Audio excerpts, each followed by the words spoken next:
Julekrybben og Frans af Assisi.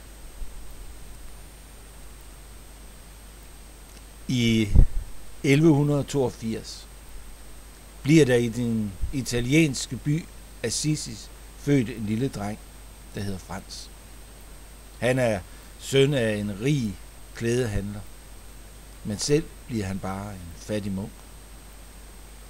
På den tid var kirken i Italien interesseret i at være rig og vise sin rigdom. Men det interesserede ikke Frans.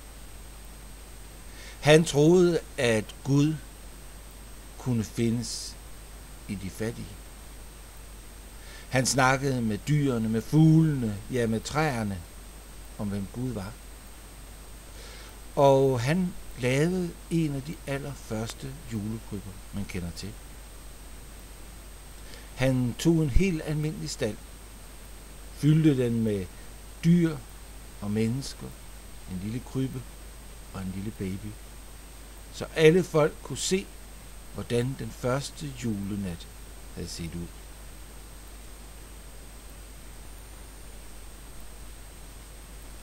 I 1223 i byen Greccio laver Frans af Assisi sin første julekrybbe. Og den store italienske maler Giotto di Bordone ser og hører om den begivenhed og får lyst til at male den. Og på maleriet kan man se, hvor omhyggeligt Frans af Assisi lægger det lille Jesusbarn til rette i krybben.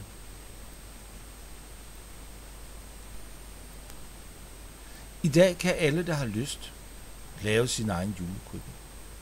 Der skal være en stald og en stjerne.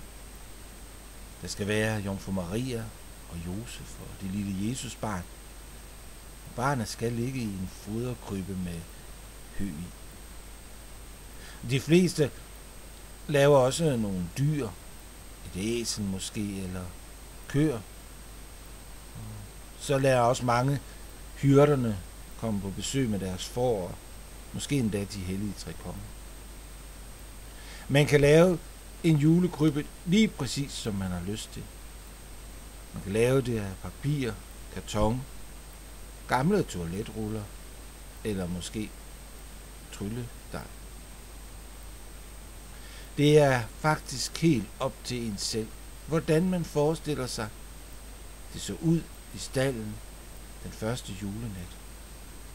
Og når man har lavet den, ja, så har man været med til at lave en julekrybbe, på samme måde som Frans af Assisi gjorde det for mange, mange 100 år siden.